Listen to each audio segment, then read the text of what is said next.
یا اللہ اگر آپ فرماتے ہیں میرے بندو میں نے یہ آنکھیں تجھے دی، میں نے یہ زبان تجھے دی جس سے تو بولتا ہے، میں نے یہ کان تجھے دیے جس سے تو سنتا ہے، میں نہ دیتا تو دنیا میں اور کون تھا؟ آپ نے قرآن میں فرمایا قل ارأیتم ان اخذ اللہ سمعکم وابصارکم وختم علی قلوبکم من الہ غیر اللہ، میرے علاوہ کون ہے جو تمہیں یہ سب کچھ دیتا؟ کوئی بھی نہیں۔ دنیا کے سارے انسان مل کر تو ایک دانت نہیں بنا سکتے، چاہے انہوں نے دانتوں کی کتنی ڈگریاں کیوں نہ کی ہوں، لیکن دانت پیدا نہیں کر سکتے۔ بچہ جب دودھ پیتا ہوا دانت نکلنے لگتے ہیں، اگر آپ وہ دانت نہیں نکالیں گے کوئی نکال نہیں سکے گا۔ یا اکرم الاکرمین، تمام نعمتوں پر ہم شکر گزار ہیں، ایمان، والدین، اخلاق، صحت، مال، تعلیم، ڈگریاں، گاڑیاں، مکانات، فیسلٹیز، کھانے، کپڑے، یہ سب آپ کا دیا ہوا ہے۔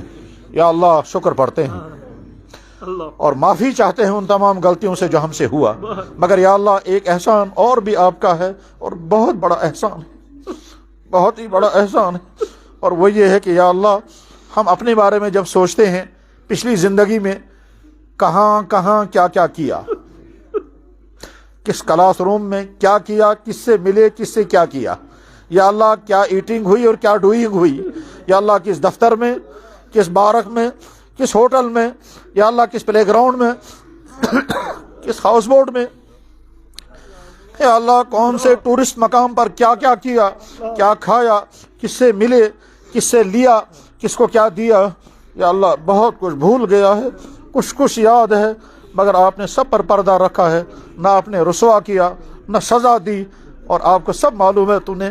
یا اللہ ہم سوچتے ہیں ڈیڈی جان کو پتہ نہیں چلنا چاہیے میں نے کیا کیا کیا اور آج کل کیا کیا کر رہا ہوں۔ اللہ ہم سوچتے ہیں بی بی جان کو پتہ نہیں چلنا چاہیے ہسبینڈ صاحب کہاں کیا کیا کر رہے ہیں۔ یا اللہ ہم سوچتے ہیں ابو جان کو پتہ نہیں چلنا چاہیے، اور ابو جان سوچتے ہیں میرے بیٹے کو پتہ نہیں چلنا چاہیے میں رات میں کہاں کیا کیا کرتا ہوں اور کہاں اب تک میں نے کیا کیا کیا ہے۔ پھر باپ سوچتا ہے اگر شور بوزن تم کیا ونم، اور اولاد سوچتی ہے اگر ابا جانن بوز تو کیا ونم۔ یا اللہ شوہر سوچتا ہے بیوی، یا اللہ بیوی سوچتی ہے اگر میرے شوہر کو پتہ چل جائے گا میں کیا کیا کرتی ہوں۔ یا اللہ یہ سب کچھ ہے، ہم انکار نہیں کر سکتے، مگر صورتحال یہ ہے آپ نے سب پر پردہ رکھا ہے، ہم اس میں شامل ہیں۔ اگر آپ رسوا کرنے پر آئیں تو کر سکتے ہیں، اور سزا دینے پر آئیں تو دے سکتے ہیں۔ آپ نے رسوا بھی نہیں کیا اور سزا بھی نہیں دی، اس پر بھی ہم آپ کا شکریہ ادا کرتے ہیں، اور اب معافی دے دیجئے ہمیں۔ یا اللہ ایسی پاکیزہ زندگی عطا کر دیجئے کہ ہم آپ کو ناراض کرنے والی زندگی سے اپنے آپ کو بچائیں۔ یا اللہ ایک ایک جوان کے فیوچر کو اچھا بنا دے، یا اللہ ان کو ایمان عطا کر دے، ان کا اخلاق اچھا بنا، ان کا کیریئر اچھا بنا، ان کا کردار اچھا بنا، یہ پاک دامن ہو کر جوانی گزاریں، اور جلد سے جلد ان کو رشتہ نصیب فرما، جلد سے جلد ان کو روزگار عطا فرما، اور ایمان اور اخلاق والی زندگی ان کو عطا فرما۔ جس بچے کے جو خواب ہیں وہ خواب پورے کر دے۔ یا اللہ جوانی میں انسان بڑے خواب دیکھتا ہے کہ جب وہ خواب پورے نہیں ہوتے ہیں تو ٹینشن اور ڈپریشن کا شکار ہو کر کے پھر برباد ہو جاتے ہیں۔ ایک ایک بچے کی جوانی کو بچا دے، ایک ایک بچے کی ایمان کی حفاظت فرما۔ یا اللہ یہ جوان پیارے بچے ہیں، یا ان کے ماں باپ ہمارے بھائی ہیں، یا اللہ سب کو چھوڑ دے، یہ سب آپ کے نبی کی امتی ہے۔ یا اللہ ان جوانوں کی جوانی کی حفاظت فرما دے۔ اگر یہ برباد ہو گئے تو یہ اپنے لیے، اپنے ماں باپ کے لیے، اور آئندہ اپنی بیوی بچوں کے لیے شرم کی چیز بن جائیں گے۔ ان کے ماں باپ ان پر تھوکیں گے، ان کی بیویاں ان کو تانے دیں گی، اور ان کی اولادیں کہیں گے ہمارا باپ اتنا گندا، یہ شرابی، یہ زناکار، یہ بدکار رہا ہے۔ یا اللہ ان کی جوانی کو بچا دیجیے۔ یا اللہ ہم میں سے جس بھائی کی جو حاجتیں ہیں آپ ہر ایک کی حاجات سے واقف ہیں، ہر شخص کی ہر حاجت پوری فرما، ہر شخص کی ہر تمنا پوری فرما۔ یا اللہ دنیا میں جہاں جو کچھ جہاں بھی ظلم ہو رہا ہے آپ کے سامنے ہم کیوں کہیں گے، آپ تو خود جانتے ہیں کس کی طرف سے کس پر کیا ظلم ہو رہا ہے، کون سی چیز کن کا حق ہے۔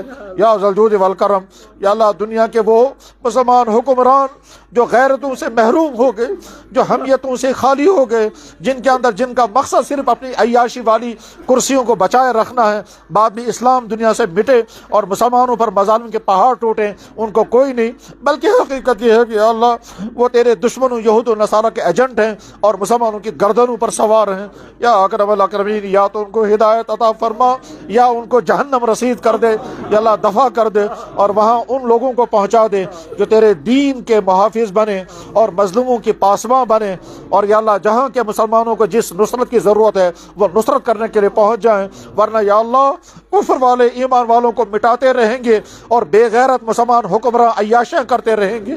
یا اکرم الاکرمین ہم کسی سامنے اپنا یہ درد پیش کریں گے، یا اکرم الاکرمین یا رب الراحمین وہ فلسطین کے ہمارے بچے اور وہاں کی وہ عورتیں جن کے ساتھ جو کچھ ہوتا ہے، یا ذا الجود والکرم، دنیا میں دور سے لوگ کہتے ہیں ہم تمہارے ساتھ کھڑے ہیں، کھڑا ہونا نہیں، یا ذا الجود والکرم اب آپ اپنے غیبی نظام چلا دیں۔ یا اللہ آپ وہی اللہ ہے نا جس نے فرعون کو ڈبویا، آپ وہی اللہ ہے نا جنہوں نے نمرود کو تباہ کیا، موسیٰ کو بچایا، فرعون کو غرق کیا، ابراہیم کو بچایا، نمرود کو فنا کیا، عاد اور سمود کو فنا کیا اور ہود و صالح کو بچایا، آپ وہی اللہ ہے۔ ہم اپنا یہ کیس آپ کی بارگاہ میں پیش کرتے ہیں۔ یا اللہ جناب رسول اکرم صلی اللہ علیہ وسلم نے جتنی دعائیں اپنی ذات اور تمام امت کے لیے جب مانگی، ایک ایک ایمان والے کے حق میں وہ ساری دعائیں قبول فرما دے۔ سبحان ربک رب العزت عما یصفون وسلام علی المرسلین الحمد للہ رب العالمین برحمتک